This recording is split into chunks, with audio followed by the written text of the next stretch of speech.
Hello all, Harmless Canadian here to chat a little bit about the recent update from CD Projekt Red, communicating that The Witcher 3, one of the best RPGs of all time by most accounts, has sold an enormous 65 million copies.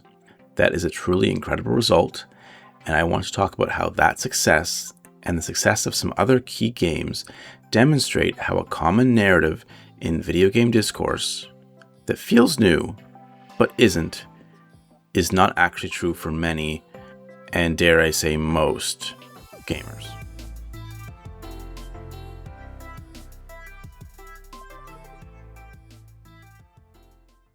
For those who need a little background, The Witcher 3 is the third in a series of fantasy RPG titles from CD Projekt Red, a Polish developer which has become amongst the most revered and most successful in the industry. The Witcher 4 is deep in development, and Cyberpunk 2077 was one of the most anticipated games of all time, but The Witcher 3 was their big statement game, the one that didn't just say they'd arrived, but they had somehow jumped right to the top of the industry. They had already produced two strong games, and I hope I don't butcher this too badly, based on Andrzej Sapkowski's novels, The Witcher in 2007 and The Witcher 2 in 2011, both which garnered critical acclaim, and the latter was something so special that it hit hard enough to prime everyone to lose it over The Witcher 3, and lose it they did. The game is widely considered one of the best RPGs of all time, one of the best games of all time, and it continues to be that even today, 11 years after it launched in 2015. There are many elements that make the game special. It was graphically gorgeous, it was written very well, it was huge, it was dense, and the quests and objectives that would have been busy work in other games almost all had weight and value. They would tell you more about the world, they might connect back to your main quest in unexpected ways, they may start in one place and take you halfway around the world, making you do a 180 on the morality along the way, but they were rarely just a counter that had to go up, or an item to be retrieved just because. This may not sound like a big deal today, but even 11 years ago, particularly in 3D open world RPGs, that level of sophistication outside of the main story quest was rare. And some of us would argue few games still fully match The Witcher 3 in that aspect. So that then makes it less of a surprise when we realize that 5 million of those 65 million games sold came in the last year. That is a little short of the practically unanimous game of the year in that same period, Clair Obscur Expedition 33, and tracks amongst the best-selling games of the year. It also did 5 or 6 million a year for the last few years, and that's where I really want to begin. There's a reason it's doing so well. It's an excellent game. It's a great RPG. But it is doing so well because it is a large game, and a dense game, and a long game. It's a game that excels because of its scope, because of its freedom, and a sense that the world you exist in actually exists.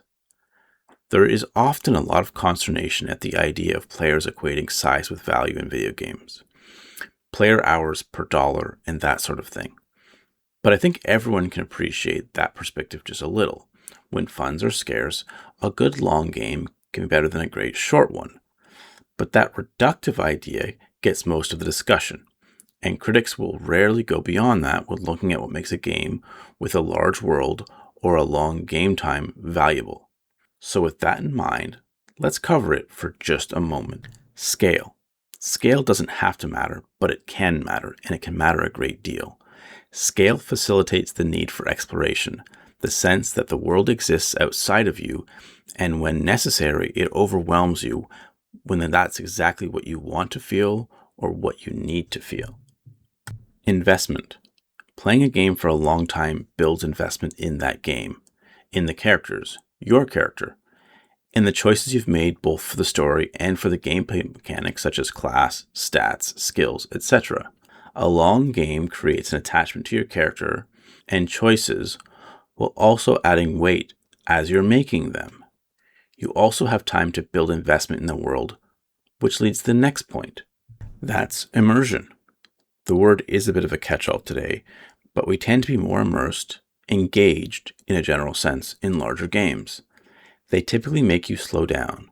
They show you a world around you that exists outside of you, and that all serves to provide a quality that cannot be achieved in smaller games or in smaller worlds. Our world is huge from our perspective. It is overwhelming if you think about it.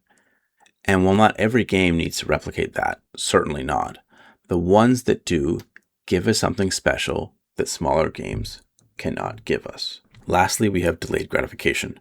This video isn't meant to be a deep dive debate on large-scale video games and their qualities, so I'll end it with this one, as it tends to touch on quite a few of the other topics. Big games tend to force you slow down. It takes time to learn about the world.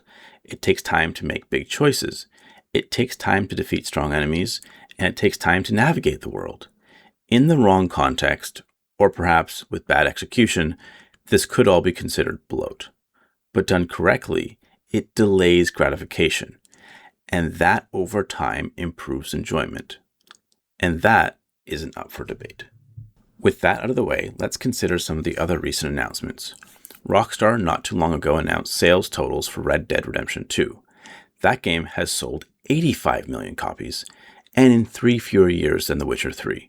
While it isn't an RPG, Red Dead Redemption 2 is seen as a successor of sorts to games like The Witcher 3 in terms of scope, scale, length, and in fact, while its map is smaller, it is arguably slower and can take longer to absolutely do everything. They also recently announced that GTA 5 has sold 230 million copies. 230 million.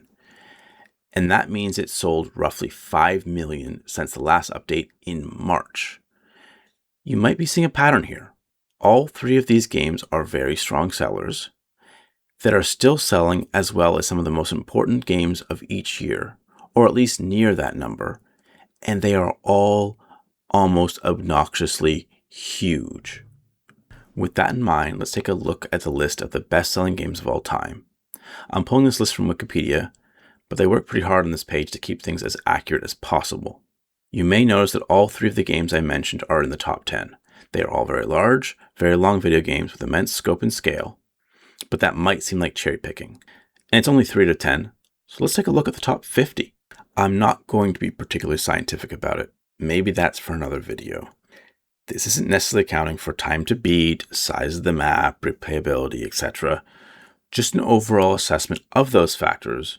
But looking at the list, roughly 80% of those games are large-scale games, or games that are meant to be immensely replayable, games that have a ton of content, or a hook that keeps you playing for a very long time.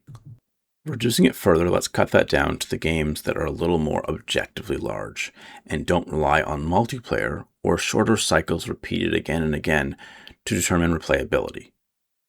Now we have that at about 50% of the games. Now one last look. Let's go back to the top 50 games. If we look at the games released since 2010, to get a better idea of the more current gaming audience, we see of the 31 games since 2010 that are in the top selling games of all time, about 90% of these are large games or replayability driven games. Even amongst those, you see more narrative or large scale multiplayer games than when we were considering the all-time top 50. What I'm really trying to get at here is that large games, games that have immense scope and scale, games that require significant commitment or significant time investment are by far the most popular and best-selling games historically and today. If anything, as we move forward, games that are bigger, take more time, and are less just objectively replayable like a Tetris or like a card game dominate even more today. This to me paints a very different picture than what we hear today in most video game coverage from mainstream outlets, and even many of the smaller YouTube or independent outlets who are made up of those who were mainstream previously. For this group of gamers, long games are problematic. They are bloated, they are boring, they take too long to get going, and more concerningly, are just way too long. A big game, a game that requires time of the player is something that appeals to this group less and less. I get it. They play a ton of games. They need to review games, cover them, and discuss them all the time. And a game that takes up a lot of time really messes with that objective. And it's not just an objective as a professional concern.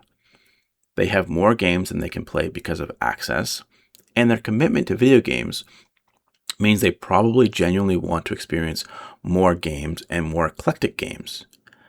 And again, big games stand in the way of that. The average player, even the enthusiast player, seems to feel differently based on what we're seeing here. Big games don't just sell well, and they don't just sell better, much, much better. They keep selling better. They don't just sell on reputation or by marketing of the size of the game or the value of the game. People keep buying these games year after year on word of mouth and the experience of other gamers for years and years, meaning that it's something real. This is what the market wants and what the market likes. It just doesn't match what many of the people covering that market want, and that's fine. Taste is taste, but it is important to consider relevance when considering the opinion of someone else. And the push for smaller experiences, shorter experiences, does not seem particularly relevant to most gamers. I don't mean to knock small games or experiences. There are so many amazing games coming out each year, and many of them are small or medium experiences, or large, just not massive.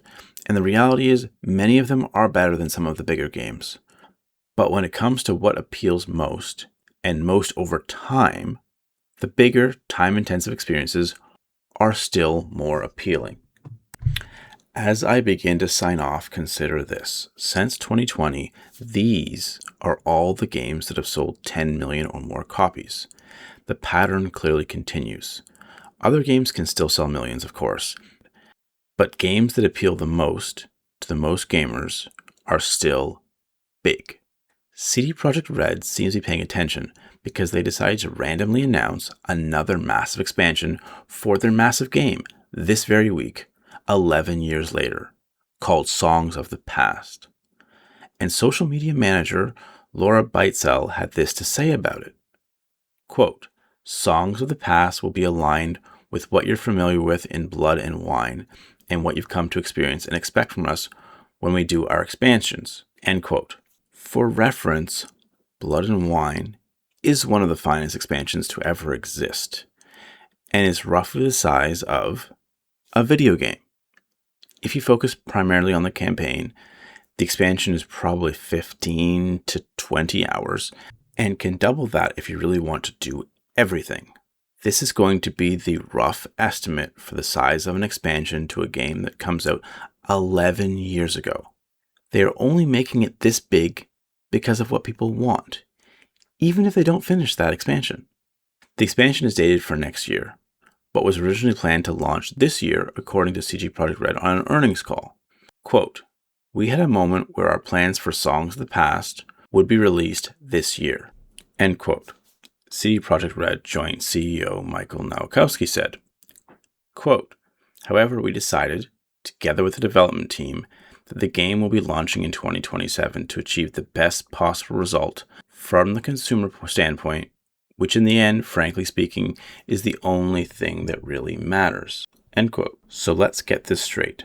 They delayed a large expansion for an 11-year-old large game, a full extra year to make the game, well, from a consumer perspective, sounds to me like they delayed it to make it better, and frankly, to make it bigger.